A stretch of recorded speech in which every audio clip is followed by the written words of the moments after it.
ഒരുപാട് വെല്ലുവിളികളുണ്ട്. പ്രത്യേകിച്ചും റവന്യൂ കമ്മി ഗ്രാന്റ് ഇനത്തിൽ കിട്ടാനുള്ള ഒരു 14,317 കോടി രൂപ കിട്ടാതിരിക്കും എന്ന് നേരത്തെ കിട്ടില്ല എന്ന് നേരത്തെ വിവരങ്ങൾ പുറത്തു വന്നിരുന്നു. 5,000 കോടി രൂപയോളം കേന്ദ്ര നികുതി വിഹിതത്തിൽ കുറവ് വരും. അങ്ങനെ ഒരു 10,20,000 കോടി രൂപയുടെ കുറവ് വരുന്നിടത്താണ് ഈ പ്രഖ്യാപനങ്ങൾ ജനപ്രിയ പ്രഖ്യാപനങ്ങൾ ക്ഷേമ പദ്ധതികളൊക്കെ നടപ്പിലാക്കേണ്ടത്.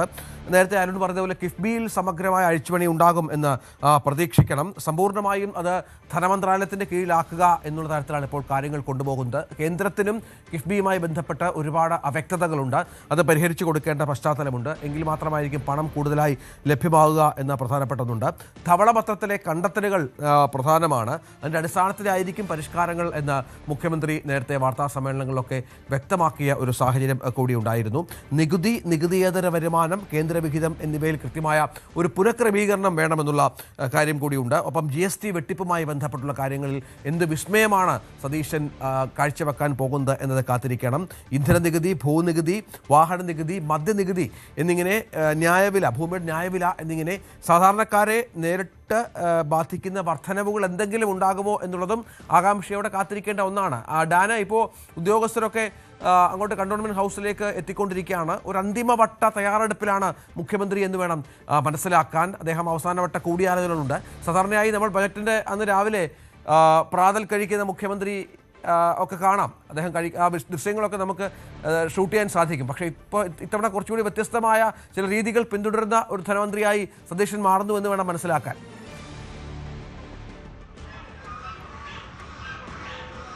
ഒരുപാട് വ്യത്യസ്തതകളുണ്ട്. സാധാരണയായി ഞാൻ നേരത്തെ സൂചിപ്പിച്ച പോലെ കുടുംബങ്ങൾക്കൊപ്പം ഇരുന്ന് ഭക്ഷണമൊക്കെ കഴിച്ചതിന് ശേഷം അവരെയും കൂട്ടിയാണ് നിയമസഭയിലേക്ക് ധനമന്ത്രിമാർ ബജറ്റ് അവതരണത്തിനായി എത്തുന്നത്. അങ്ങനൊരു പതിവ് ഇത്തവണ ഉണ്ടാകാനുള്ള സാധ്യത ഇല്ല എന്നാണ് അറിയുന്നത്. അതോടൊപ്പം കഴിഞ്ഞ ഏതാനും വർഷങ്ങളായി തുടർച്ചയായി ബജറ്റ് അവതരണത്തിന് തൊട്ടുമുമ്പ് മാധ്യമപ്രവർത്തകർക്കും വലിയ വിഭവസമൃദ്ധമായ പ്രഭാത ഭക്ഷണം പ്രാതലൊക്കെ ഒരുക്കുന്നതായിരുന്നു. പക്ഷേ ഇത്തവണ ചായയും വടയും മാത്രമേ ഉള്ളൂ എന്നുള്ള വിവരങ്ങളാണ് ഇപ്പോൾ ലഭിക്കുന്നത്. ഒരുപക്ഷെ ധനപ്രതിസന്ധി ആയതുകൊണ്ട് അത് മാനേജ് ചെയ്യുന്നതിൻ്റെ ഭാഗമായിട്ടായിരിക്കാം അത്തരത്തിലുള്ള നടപടികളൊക്കെ എന്ന് പറയേണ്ടി വരും. എന്തായാലും ചീഫ് സെക്രട്ടറി ഉൾപ്പെടെയുള്ള മറ്റ് പ്രധാനപ്പെട്ട ഉദ്യോഗസ്ഥർ, office on special duty OSD, മുഖ്യമന്ത്രി OSD, അതോടൊപ്പം അദ്ദേഹത്തിൻ്റെ സെക്രട്ടറി ആയിട്ടുള്ള രത്തൻ യു ഖേൽക്കർ ഉൾപ്പെടെയുള്ള പ്രധാനപ്പെട്ട ഉദ്യോഗസ്ഥരൊക്കെ അല്പസമയം മുമ്പ് ഇവിടേക്ക് എത്തിയിട്ടുണ്ട്. അവർ അവസാനവട്ട ചർച്ചകളിലും തയ്യാറെടുപ്പുകളിലുമാണ്. എന്തായാലും ഇനി ഏതാണ്ട് ഒരു 1 മണിക്കൂറും 10 മിനിറ്റും അതിനുശേഷമായിരിക്കും മുഖ്യമന്ത്രി ഇവിടെ നിന്ന് ബജറ്റ് അവതരണത്തിനായി പുറപ്പെടുക. നിലവിൽ ലഭിക്കുന്ന സൂചനകൾ അങ്ങനെയാണ്. നേരത്തെ കോവളം ഗസ്റ്റ് ഹൗസിൽ ഇരുന്നാണ് സാധാരണയായി ധനമന്ത്രിമാർ ബജറ്റ് തയ്യാറാക്കിയിരുന്നത്. പക്ഷേ ഇത്തവണ മസ്കറ്റ് ഹോട്ടലിൽ ഇരുന്ന് ബജറ്റ് തയ്യാറാക്കുന്ന തിരക്കിലായിരുന്നു മുഖ്യമന്ത്രി കൂടിയായ ധനമന്ത്രി. അദ്ദേഹം ഉച്ചവരെ മുഖ്യമന്ത്രിയുടെ ദൗത്യവും ഉച്ചയ്ക്ക് ശേഷം ധനമന്ത്രിയുടെ ദൗത്യവുമൊക്കെ വിനിയോഗിക്കുന്ന തരത്തിലായിരുന്നു സാഹചര്യം. നമുക്കറിയാം അത്രമാത്രം തിരക്ക് സെക്രട്ടേറിയറ്റിലുണ്ടായിരുന്നു. ഭരണത്തിൽ ഏറിയിട്ട് ഏതാനും 4 ആഴ്ചകൾ മാത്രമേ പിന്നിട്ടിട്ടുള്ളൂ. അതുകൊണ്ട് തന്നെ സ്റ്റാഫും എല്ലാം, അതായത് സെക്രട്ടേറിയറ്റിലൊക്കെ സ്റ്റാഫൊക്കെ ആയി വരുന്നത് മാത്രമേ ഉള്ളൂ. അപ്പോൾ അതിൻ്റേതായ ചില പ്രതിസന്ധികൾ സെക്രട്ടേറിയറ്റിലുമുണ്ട്.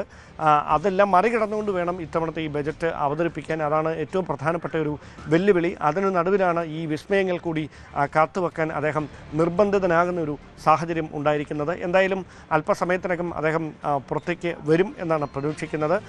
8:30യോടുകൂടി ഇവിടെ നിന്ന് ബജറ്റ് അവതരണത്തിനായി പുറപ്പെടുന്ന തരത്തിലാണ് ക്രമീകരണങ്ങൾ. ഏതായാലും എന്ത് വിസ്മയമാണ് കാഴ്ചവെച്ചിരിക്കുന്നത് മുഖ്യമന്ത്രി കൂടിയായ ധനമന്ത്രി VD സതീശൻ എന്നുള്ളതാണ് കാത്തിരുന്ന് കാണേണ്ടത്. അല്പസമയത്തിനകം അദ്ദേഹം പുറപ്പെട്ടേക്കും. 8:30യോടുകൂടിയാണ് അദ്ദേഹം നിയമസഭയിലേക്ക് പുറപ്പെടുക.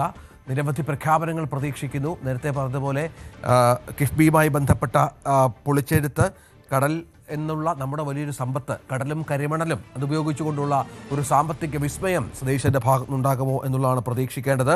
ഭൂനിയമങ്ങളിൽ പൊളിച്ചെഴുത്തുണ്ടാകുമോ എന്നത് കാത്തിരുന്ന് കാണണം. വീടുകൾ പൂർത്തിയാക്കാനുണ്ട്. തിരുവനന്തപുരത്തും കോഴിക്കോട്ടും ലൈറ്റ് മെട്രോ പദ്ധതികൾ, നേരത്തെ പറഞ്ഞതുപോലെയുള്ള അതിവേഗ പാതയ്ക്ക് എന്താണ് UDF സർക്കാർ പച്ചക്കൊടി കാട്ടുമോ അതുമായി ബന്ധപ്പെട്ട് ഒരുപാട് അഭിപ്രായ വ്യത്യാസങ്ങളുണ്ട്. ഈ ശ്രീധരനെയൊക്കെ കേൾക്കാൻ തയ്യാറായ ഒരു മുഖ്യമന്ത്രി കൂടിയാണ് VD സതീശൻ. അത് എങ്ങനെയാണ് നടപ്പിലാക്കുക എന്നത് പ്രധാനപ്പെട്ട ഒന്നാണ്. അങ്ങനെ മദ്യനയത്തിലടക്കം ഒരു പൊളിച്ചെഴുത്ത് പ്രതീക്ഷിക്കേണ്ടി വരും എന്നുള്ളതാണ് മനസ്സിലാക്കേണ്ടത്. അരുണ്, അങ്ങനെ നമ്മൾ നോക്കുകയാണെങ്കിൽ ഒരുപാട് കാര്യങ്ങളുണ്ട്. നേരത്തെ കഴിഞ്ഞ 10 വർഷത്തെ ഒരുപാട് പ്രശ്നങ്ങൾ, നടപ്പിലാക്കിയ പദ്ധതികളുടെ പരിമിതികൾ, കിഫ്ബി പോലുള്ള സംവിധാനങ്ങളുടെ അപര്യാപ്തതകൾ അതൊക്കെ എടുത്തുകാട്ടിയാണ്, കൃത്യമായി പ്രതിപക്ഷത്തെ ചൂണ്ടിയാണ് സതീശൻ്റെ ഓരോ വാർത്താ സമ്മേളനങ്ങളിലും മന്ത്രിസഭാ യോഗത്തിന് ശേഷം മാധ്യമങ്ങളെ കാണുമ്പോഴൊക്കെ പറഞ്ഞത്. അപ്പോൾ അതിലൊക്കെ ഒരു കൃത്യമായ പൊളിച്ചെഴുത്ത് വേണ്ടി വരും. പക്ഷേ അത് ഉടനെ നടക്കില്ല, എല്ലാം ഒരുമിച്ച് എന്നുള്ള കൃത്യമായ ബോധ്യമുള്ള ഒരു മുഖ്യമന്ത്രി കൂടിയാണ് വി.ഡി. സതീശൻ.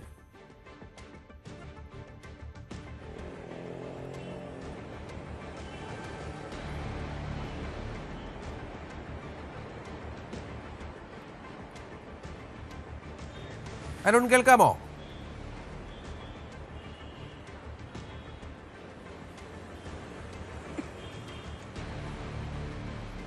വി അരുൺ ഇവിടെ നിയമസഭാ മന്ദിരത്തിന്റെ മുമ്പിലുണ്ട്. ഒപ്പം കണ്ടോൺമെന്റ് ഹൗസിന് മുന്നിൽ ഡാൻ കുര്യനും തുടരുന്നുണ്ട്. ഒരുപാട് പ്രതീക്ഷകളോടുകൂടി നേരത്തെ അരുണ്, നമ്മൾ നേരത്തെ മുഖ്യമന്ത്രി തുടക്കം മുതൽ ഇപ്പോൾ 1 മാസം തികഞ്ഞല്ലോ ഇന്നലെ സതീശൻ മുഖ്യമന്ത്രിയായി ചുമതലയേറ്റതിനു ശേഷം, ആ സമയം മുതൽ തന്നെ വളരെ കൃത്യമായി കഴിഞ്ഞ 10 വർഷത്തെ LDF സർക്കാർ നടപ്പിലാക്കിയ പല പദ്ധതികളുടെയും അപര്യാപ്തതകൾ, അതിൻ്റെ അപ്രായോഗികതയൊക്കെ ചൂണ്ടിക്കാട്ടി തന്നെയാണ് ധവളപത്രം പുറത്തിറക്കുകയും വാർത്താ സമ്മേളനങ്ങളിൽ സംസാരിക്കുകയും മറ്റും ചെയ്തത്. അത് മറികടക്കുക അല്ലെങ്കിൽ അത് പരിഹരിക്കുക എന്നുള്ള വലിയ വെല്ലുവിളി സർക്കാരിന് മുന്നിലുണ്ട്. നേരത്തെ പറഞ്ഞ ഉദാഹരണമായി കിഫ്ബിയൊക്കെ വളരെ പ്രധാനപ്പെട്ട ഒന്നാണ്. കിഫ്ബി സംവിധാനം നമ്മുടെ കേന്ദ്ര സർക്കാരുമായുള്ള ആശയവിനിമയത്തിൽ ധനകാര്യ മാനേജ്മെന്റിൽ എത്രത്തോളം ഈ സർക്കാരുകളെ പ്രതിസന്ധിയിലാക്കിയെന്നതൊക്കെ സതീശൻ ചൂണ്ടിക്കാണിക്കുന്നുണ്ടായിരുന്നു. ഇതൊക്കെ പൊളിച്ചെഴുതുക എന്നുള്ള വലിയൊരു ദൗത്യം മുഖ്യമന്ത്രിക്ക്, ധനകാര്യമന്ത്രിക്ക് മുന്നിലുണ്ട്. അത് പക്ഷേ അത്ര എളുപ്പവുമല്ല നമ്മുടെ ധനസ്ഥിതിയൊക്കെ അനുസരിച്ച്. ആ വെല്ലുവിളി കൃത്യമായി ഏറ്റെടുത്ത് വേണം കാര്യങ്ങൾ മുന്നോട്ട് കൊണ്ടുപോകാൻ. അതിനുള്ള തയ്യാറെടുപ്പും ആസൂത്രണവും വേണം. എങ്ങനെയാണ് മുഖ്യമന്ത്രിയുടെ ഒരു തയ്യാറെടുപ്പ് കഴിഞ്ഞ കുറേ ദിവസങ്ങളായി സാമ്പത്തിക വിദഗ്ധരുമായിട്ട്, അതിപ്പോൾ രാഷ്ട്രീയ വ്യത്യാസമില്ലാതെ, രാഷ്ട്രീയം നോക്കാതെ വളരെ കൃത്യമായി ധനകാര്യ വിദഗ്ധരുമായി കൂടിയാലോചിച്ച് കുറച്ചുകൂടി അഭിപ്രായം കേട്ട് ഒരു പ്രാക്ടിക്കലായ പ്രായോഗികമായ രീതിയിൽ തന്നെയാണോ കാര്യങ്ങൾ മുന്നോട്ട് കൊണ്ടുപോയിരിക്കുന്നത്? തീർച്ചയായിട്ടും എല്ലാ ധനമന്ത്രിമാരും ചെയ്യുന്നത് പോലെ സമൂഹത്തിൽ വിവിധ ഭാഗങ്ങളിലുള്ള തുറകളിലുള്ള വ്യക്തികളും പ്രധാനപ്പെട്ട വ്യക്തികളുമായി നമുക്കറിയാം. സാധാരണ ബജറ്റിന് മുമ്പ് ചേംബർ ഓഫ് കൊമേഴ്സ് തുടങ്ങി വ്യവസായ രംഗത്തെ പ്രമുഖർ, മറ്റ് പ്രധാനപ്പെട്ട മേഖലകളിലെ ആളുകളുമായൊക്കെ ചർച്ച നടത്താറുണ്ട്, വ്യവസായികളുമായും. അതുപോലെ ഇത്തവണ അതിനപ്പുറത്തേക്ക് ഈ യുവജന സംഘടനകളടക്കമുള്ളവരുമായി മുഖ്യമന്ത്രി ധനമന്ത്രി ചർച്ച നടത്തിയിരുന്നു. എങ്ങനെ വേണം അവരുടെ പ്രതീക്ഷ എല്ലാം നമുക്കറിയാം. ഒരു ബജറ്റ് എന്ന് പറയുമ്പോൾ ഓരോ ആളിന്റെയും, ഒരു സംസ്ഥാനത്തെ ഓരോ ആളുകളുടെയും ഒരുപക്ഷെ ഒരു വർഷത്തെ അതിനുമപ്പുറത്തേക്ക് ദീർഘകാലാടിസ്ഥാനത്തിലേക്കുള്ളവരുടെ ജീവിതം മുന്നോട്ട് കൊണ്ടുപോകുന്ന പ്രധാനപ്പെട്ട ഒരു കാര്യമാണ് ബജറ്റ്. എല്ലാവരും വളരെ പ്രതീക്ഷയോടുകൂടി കാത്തിരിക്കുന്ന കാര്യമാണ്. സർക്കാർ ജീവനക്കാർക്ക് അവരുടെ പ്രതീക്ഷകളുണ്ട്, മറ്റ് ഓട്ടോറിക്ഷ തൊഴിലാളികൾക്കും അതുപോലെ തന്നെ മറ്റ് സാധാരണക്കാർ ഡ്രൈവർമാർക്കുമൊക്കെ അവരുടേതായ പ്രതീക്ഷകളുണ്ട്. അങ്ങനെ ഓരോ വിഭാഗത്തിനും വിദ്യാർത്ഥികൾക്ക് വളരെ പ്രധാനപ്പെട്ടതാണ് ബജറ്റിൽ ഉണ്ടാകാൻ പോകുന്ന വിദ്യാഭ്യാസപരമായ നിർദ്ദേശങ്ങൾ. ഉന്നത വിദ്യാഭ്യാസമായാലും അതുപോലെ തന്നെ പൊതുവിദ്യാഭ്യാസമായാലും ഒക്കെ അത്തരം പ്രതീക്ഷകളൊക്കെ ആ മേഖലകളിൽ അവർക്കുണ്ട്. അങ്ങനെ എല്ലാ വിഭാഗ കൂടുതൽ വാർത്തകൾക്ക് news 18 Keralam YouTube channel subscribe ചെയ്യുക.